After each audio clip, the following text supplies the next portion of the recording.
Imagine que você vai em uma excursão escolar. Agora imagine que quando você acorda, você terá que jogar um jogo onde só existe um sobrevivente. É isso que nós vamos ver não no mangá, mas no filme de Battle Royale.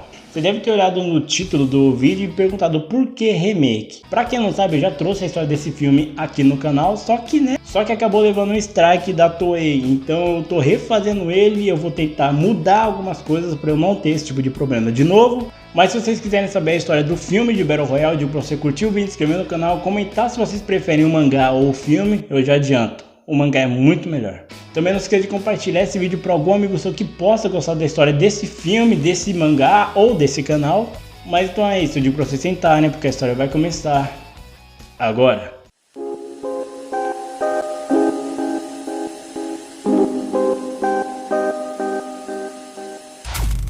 A história começa com repórteres mostrando que chegou a única sobrevivente do game Battle Royale. E nós vemos que é uma criança segurando uma espécie de ursinho de pelúcia. E o mais bizarro é que ela está sorrindo, coberta de sangue.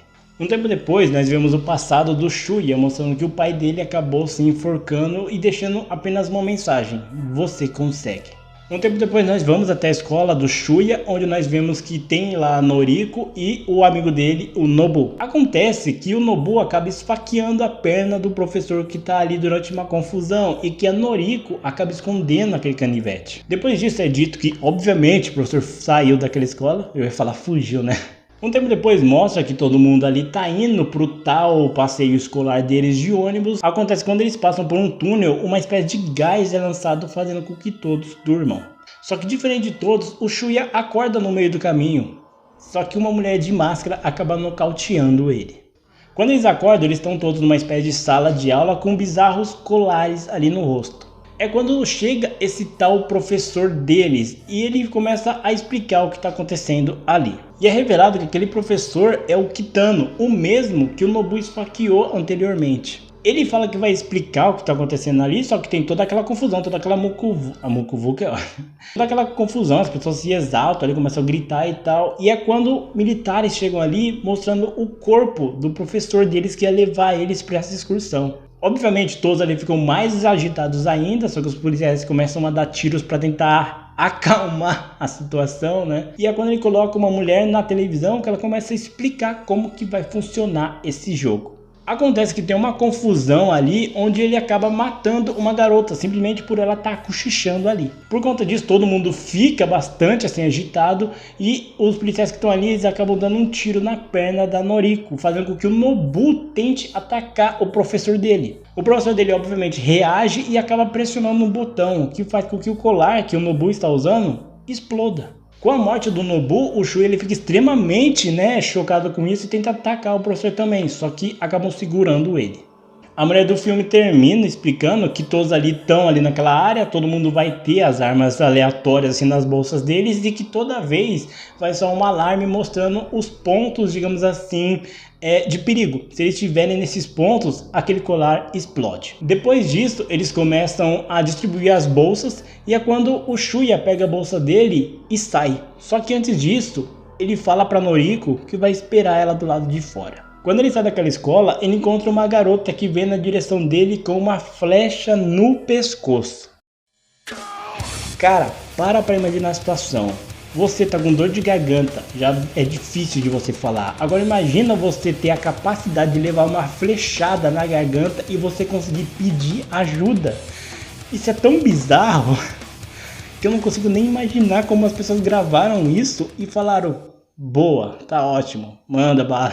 Depois disso mostra que é um garoto que tá ali completamente atormentado com isso e a Noriko ela sai, o Shuya pega ela e eles conseguem fugir daquele lugar. Depois disso, o Shuya e a Noriko eles vão até uma caverna onde ele começa a cuidar do ferimento da Noriko. Eles também falam sobre a morte do Nobu, e o Shuya ele fica extremamente abalado, porque quando o pai dele acabou se matando, o Nobu que ajudou ele a se reerguer, então o Nobu era praticamente o melhor amigo do Shuya. E que como o Nobu gostava muito da Noriko, ele promete que vai proteger ela agora. Um tempo depois é revelado que um dos alunos transferidos para aquela escola, o Kiriyama, ele chega e mata sangue frio vários alunos que estavam ali com uma metralhadora. Em outro lugar nós vemos uma das alunas, a Megumi, vendo fotos de um garoto da turma dela, o Mimura. Acontece que um tempo depois aparece uma garota ali. A Megumi ela fica extremamente assustada, só que é na verdade a Mitsuko. A Mitsuko faz todo um teatrinho ali falando que também tá assustada para elas se ajudarem. Só que quando a Megumi percebe que tem alguma coisa errada ali, e quando ela tenta fugir, a Mitsuko acaba matando ela. Na manhã seguinte, o professor começa a passar as zonas de perigo ali para eles ficarem longe e também as mortes que já aconteceram naquela noite. É nesse momento que um garoto começa a atacar tanto o Shuya como a Noriko, e no meio dessa briga, o Shuya acaba matando aquele garoto sem querer. Acontece que enquanto o Shuya tá falando que ele matou aquele garoto sem querer, aparece um outro garoto que começa a ameaçar os dois com uma arma. Só que é quando outro garoto transferido, o Kawada, acaba aparecendo e salvando os dois. Enquanto os dois estão conversando ali porque o Kawada salvou eles, duas garotas começam a falar com um interfone, uma espécie de megafone no alto de uma montanha, falando que eles não precisam disso, que eles podem sair dessa situação juntos. Só que enquanto o Shuya ele tenta ir pra lá porque de fato, né, uma boa ideia, o Kawada fala que isso é a maior estupidez do mundo, que elas só estão chamando a atenção para onde elas estão. E é o que de fato acontece, o Kiriyama acaba aparecendo ali e matando elas a sangue frio. O Shuya de novo ele fica completamente aterrorizado com isso, perguntando por que isso está acontecendo. E é quando o Kawada fala que se serve de conselho, não é para ele confiar em ninguém. Mais tarde o professor relata as novas zonas de perigo ali e também outras mortes. Mais tarde, nós vemos a Mitsuko encontrando com outra garota ali, as duas começam um confronto e a Mitsuko consegue matar essa garota também. Um tempo depois, o Shuya e a Noriko estão caminhando quando a Noriko, por algum motivo, ela começou a ficar extremamente doente. O Shuya então vê que no mapa tem uma espécie de hospital, então ele acaba levando a Noriko até lá. Só que quando ele chega lá, o Kawada já estava ali dentro. E ele decide ajudar os dois. O Kawada de fato ele ajuda ali a Noriko e ele fala que sabe como cuidar dela porque o pai dele é médico. Nós vemos então em outro lugar um garoto chegando até o Mimura, que conseguiu construir uma espécie de computador improvisado ali. E é quando ele descobre que aquele colar que eles têm tem uma espécie de microfone, então eles saberiam basicamente tudo o que as pessoas estão falando e onde estão. É quando ele fala que sabe como se livrar daqueles colares. E ele faz uma lista dizendo para as pessoas pegarem os objetos para ele. Em outro lugar nós vemos uma garota correndo com um amigo dela, né, da escola. Só que a gente percebe que é tudo uma espécie de ilusão. Na verdade ela estava correndo o tempo todo sozinha. É quando aparece outro aluno ali falando que ama muito ela, que já que eles vão morrer mesmo de qualquer maneira, por que eles não aproveitam que estão ali sozinhos? Aquela garota não quer e tal, o cara continua enchendo muito o saco dela, até que como ele tá com uma besta e ela apenas com uma espécie de canivete, ele começa a ameaçar ela. E no meio dessa ameaça, ele acaba sem querer atirando uma flecha que raspa no rosto dela. Isso deixa ela extremamente revoltada e ela acaba atacando o garoto e matando ele. Acontece que ela nem tem tempo para descansar porque a Mitsuko aparece ali e acaba baleando ela. Mesmo baleada, ela consegue fugir de lá e ela encontra com aquele garoto que na ilusão ela estava correndo e de fato ele estava procurando ela. Ela então confessa o amor para ele, mesmo ele não retribuindo esse favor, ela só pede para morrer nos braços dele. Mais tarde naquela noite, o Kawada, o Shuya e a Noriko eles estão conversando, a Noriko já está muito melhor. E é quando nós descobrimos que o Kawada já participou desse jogo antes. Ele fala que ele participou com a namorada, só que a namorada dele acabou morrendo no jogo. Só que antes de morrer, ele fala que ela agradeceu ele e que sorriu. E que ele não entende o motivo daquele sorriso, então ele fala que ele não vai morrer enquanto não descobriu por que ela sorriu. Só que a Noriko fala que provavelmente é porque ela sabia que ele ia ficar vivo. E como ela amava muito o Kawada, isso já era o suficiente para ela morrer em paz. Só que é nesse momento que o Kiriyama começa a aparecer ali e começa a atirar nos dois. Como eles percebem que o Kiriyama está fortemente armado, o Shuya decide deixar a Noriko com o Kawada e fugir despistando o Kiriyama de lá. Ele de fato faz isso e ele acaba escapando quando um aluno consegue empurrar ele na direção do mar. Um tempo depois é mostrado que o Mimura ele já tem ali os preparativos para conseguir desativar aquele microfone, ele só precisa dar início ao projeto. É mostrado um tempo depois que o Shuya ele sobreviveu a toda aquela confusão e que ele estava numa espécie de farol onde tinha várias garotas ali cuidando dele. Uma das garotas que estava ali cuidando do Shuya, ela atualiza ele com relação ao jogo, falando que nem o nome da Noriko nem do Kawada foi dito na lista de mortes, então ele fica um pouco mais tranquilo. Só que ela fala que infelizmente ela vai ter que deixar ele trancado ali. É mostrado que todas aquelas garotas ali no farol estão bastante felizes que o Shuya tá vivo e tal. O problema é que uma delas viu o momento que o Shuya matou aquele garoto sem querer. Então ela começa a pensar que o Shuya vai matar todos ali também. Então quando o almoço delas fica pronto, ela joga veneno em um dos pratos. O problema é que uma das garotas decide provar isso antes e ela acaba morrendo por conta do veneno. E por conta disso, todo mundo ali começa a desconfiar de todo mundo, porque, alguém tá querendo matar todos ali. E no meio de toda essa confusão, todas começam a trocar tiros e todas praticamente morrem. O Shuya, ele fica desesperado por todo esse barulho de tiros que tá acontecendo lá em cima, ele tá bastante machucado, a porta tá trancada, então ele não consegue fazer nada. E é quando a garota que sobreviveu, que tentou matar ele de fato, chega ali e destranca ele. Ela pede desculpas, sobe no alto daquele farol e pula de lá. Quando o Shuya sai, ele percebe tudo o que está acontecendo, ele fica extremamente apavorado. Então a única coisa que ele consegue pensar é por que isso está acontecendo.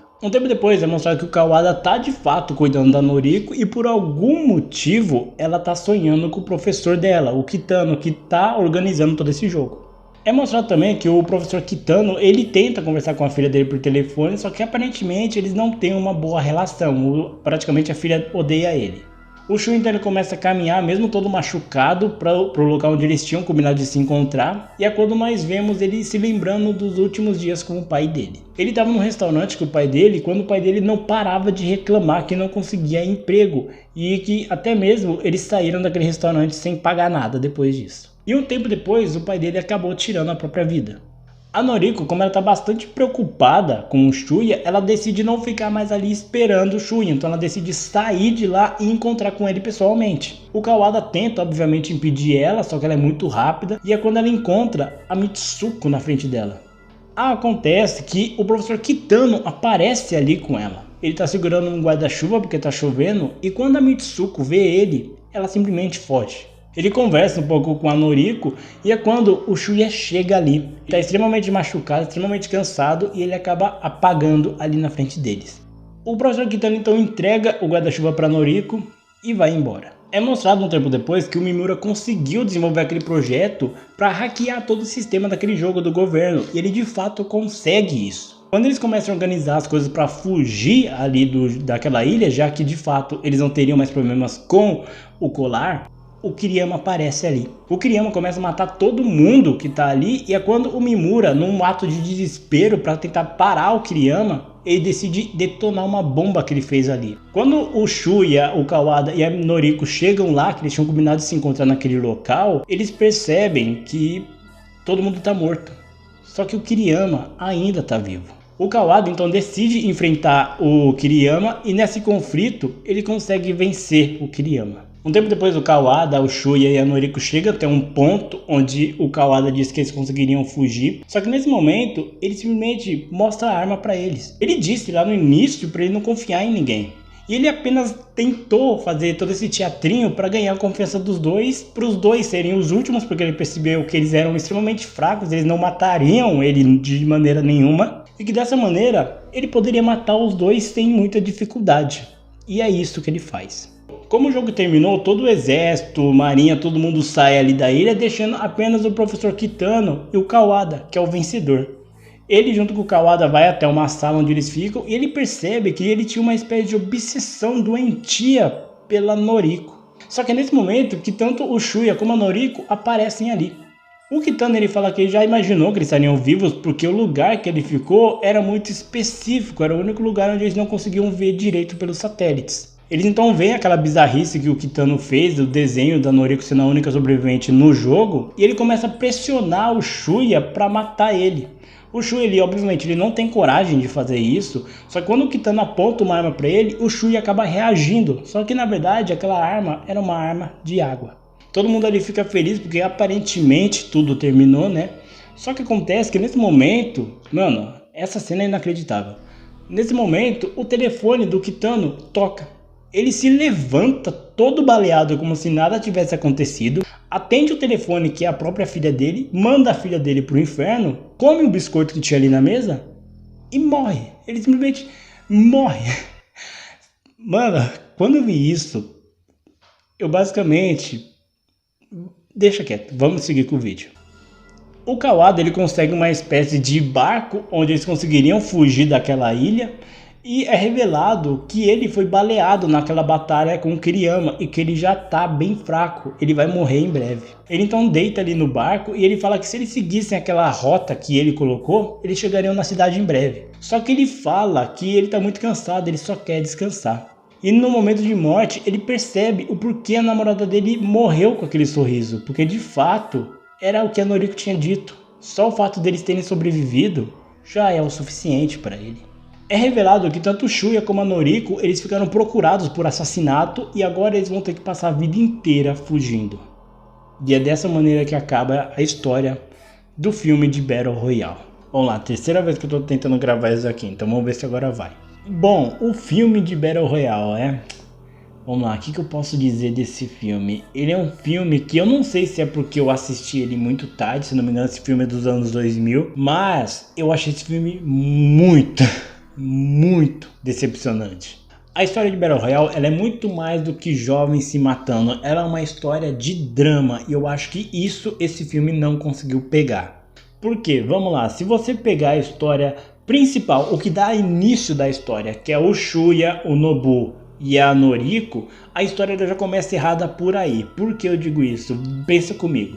Se você viu a história do volume 1 no mangá, você percebe que já tem uma história assim contada antes do jogo começar. Você sabe porque no caso o Yoshi, né, que eles mudaram o nome de alguns personagens aqui. Então o Nobu no mangá é o Yoshi. O Yoshi e o Shuya, eles têm uma amizade desde a infância e você não fica só sabendo disso, você vê eles desde criança conversando, você vê a interação, você vê como eles são amigos de fato desde pequeno. Então a morte do Yoshi no início da história, ela é bastante impactante porque você sente o desespero e a dor do Shuya. Se você for ver agora no filme, ela não tem impacto nenhum, por dois motivos que eu vou explicar agora. O primeiro motivo, você não sabe quem é o Nobu, você não sabe, então tipo assim, por que o Shuya tá tão desesperado assim, sendo que praticamente todos ali são amigos, beleza, dá pra você saber que todos ali são amigos, mas por que exclusivamente o Nobu foi tão desesperador a isso? E o segundo motivo é que você só sabe dessa ligação grande que o Shuya tem com o Nobu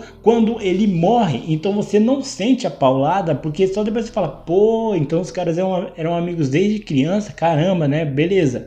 Só que aí o impacto já perdeu lá atrás, porque se essa informação fosse dita no início da história, o impacto dela seria muito maior. Isso é muito frustrante e até um pouco burro, porque parece que toda a motivação do Shuya proteger a Noriko foi justamente porque o Nobu gostava dela, e no mangá não é exatamente assim. O Shuya protege a Noriko? Sim. Porque o Yoshi gostava dela? Sim. Mas por um outro motivo, por vingança também. Ele decide sobreviver para se vingar de tudo que fizeram. E no filme dá a entender que se o Nobu tivesse vivo, beleza, os três ficariam vivos e tentariam sobreviver. Só que parece que a morte do Nobu só serviu para fazer o Shuya manter a Noriko viva, porque ela não teria nenhuma chance de sair viva de lá se não fosse pelo Shuya. E como eu disse, a história do Battle Royale ela é muito mais um drama, ela não é simplesmente de jovens se matando, não, ela é um drama. Você percebe que todos ali são amigos, eles têm um dilema, pô mano, não posso matar meus amigos, eu conheço eles há muito tempo, sabe? Eles só vão na vias de fato se matar se eles verem que não tem outra alternativa. Esse filme a pessoa morre, vive, dane-se, você não se importa, porque tem lá, personagem Y morreu, personagem X morreu, dane-se, é só mais um personagem, você só liga para praticamente 4 personagens, que é o Shuya, a Noriko, o Kawada e o Mimura, que ele serve simplesmente para explodir tudo lá. Beleza, eu entendo, é um filme de, se não me engano, 1h40, eles não têm tempo para desenvolver tantos personagens assim. Então, se é esse o caso, por que você não foca simplesmente no Shuya, na Noriko, no Kawada e no máximo, no mínimo, no Mimura, que ele vai ser importante lá pra frente para hackear todo o sistema, sabe? Ele foca em vários personagens aleatórios como se eles fossem relevantes. O único impacto de fato que você sente é com aquelas meninas do Farol, porque de fato ali é uma situação trágica que acontece, não é uma coisa, você de fato, pelo menos foi a única parte que de fato eu senti a morte. Dos outros, eu não conheço nenhum desses personagens, então por que eu vou me importar com a morte deles? Agora o problema das mortes é que assim, eu não sei se na época que o filme foi lançado isso era algo assim impactante, só que tem algumas mortes que simplesmente não dá pra você levar a sério. a morte do vilão, que na verdade o cara, se não me engano é Kamon no mangá, ele é um sádico. Você quer ver aquele cara morto porque ele não se contenta simplesmente em ver todo mundo ali morrendo. Ele sente prazer, ele gosta de ver todo mundo sofrendo ali. Isso que dá, esse que é o motivo dele fazer o jogo, é porque ele é sádico, ele gosta de ver as pessoas sofrendo. O cara do filme não é nada mais nada menos do que uma vingança pessoal para ele. Se as pessoas sobreviverem ou não, também não faz diferença para ele, ele vai estar ganhando do mesmo jeito. No mangá, quando o Kamon chega às vias de fato no final da história, não vou dar spoiler porque você pode estar pensando, mas o filme ele dá muito spoiler do mangá. Não, porque alguns eventos são alterados e nomes de personagens também. Então se você não leu o mangá, assistir o filme não vai fazer tanta diferença. A única coisa igual é o final, mas o processo que leva até aquilo é bastante diferente em alguns pontos. Então não é tanto spoiler assim que vocês viram aqui. O que não dá pra entender é porque o professor deles, que eu esqueci o nome do cara agora, por que ele tem uma obsessão com a Noriko, sabe? E a Noriko sonha com ele e esse cara, beleza, que você pode até falar, ele tem problemas com a filha, então ele vê a Noriko como uma filha dele. Só que isso não faz sentido, porque no início da história, quando o Nobu esfaqueia a perna desse professor, a Noriko é conivente, ela pega o canivete, a faca que aquele moleque tinha e esconde. Então por que ele gostaria da Noriko, sendo que a Noriko foi totalmente conivente com o que aconteceu com ele, fazendo com que ele até saísse da escola, sabe? Isso é uma coisa que parece que não foi pensada 100%. E falando nesse professor, meu parceiro, a morte desse cara não tem como você levar ela a sério, porque vamos lá, o cara ele morre, beleza, tá caído no chão. Aí o telefone dele toca, ele levanta, atende o telefone, tem força suficiente para mandar a filha dele a merda, comer um dos biscoitos que a Noriko fez e depois disso morrer. Cara, era a morte do suposto vilão da história. Tudo bem que o vilão não foi 100% ele, mas o cara que tava causando todo aquele inferno era ele. Ele tinha que morrer. Você fala, ufa, mano, morreu, mataram esse cara. Só que não, cara, quando eu vi isso daí, eu não acreditei. Eu falei, não, é zoeira, né? Eu não sei como que gravaram aquilo, cara. É impressionante aquela cena. Eu comecei a rolar de rir quando eu vi aquilo, porque foi inacreditável. O mais bizarro disso tudo é saber que o Tarantino assistiu esse filme, ele fala que é um dos filmes preferidos dele. De novo, eu não sei se na época que esse filme lançou ele foi muito mais impactante, porque tanto Jogos Vorazes como o próprio Round 6 se inspirou em alguns eventos, alguns momentos desse filme para fazer a série, o filme futuramente. Então eu não sei se isso foi impactando na época. Eu que tô assistindo agora, eu não senti tanto peso. Pra mim tem algumas coisas que são beleza, eu até falo, tá, isso daqui é coisa típica da época lá dos anos 2000, só que tem coisa que de fato, velho, não dá pra levar a sério nesse filme. Mas diz aí o que vocês acharam dessa história. Vocês já assistiram o filme de Battle Royale? Vocês já leram o mangá? Deixa aqui nos comentários para eu saber o que vocês acharam dessa história. Não esqueça de curtir o vídeo, se inscrever no canal, conhecer também a Bruno Mangás, que é uma parceira do canal, que está ajudando bastante o canal aqui. Segue ela aqui, que eu vou deixar o link na descrição. Mas então é isso, pessoal. Agradeço bastante a audiência de vocês e até mais.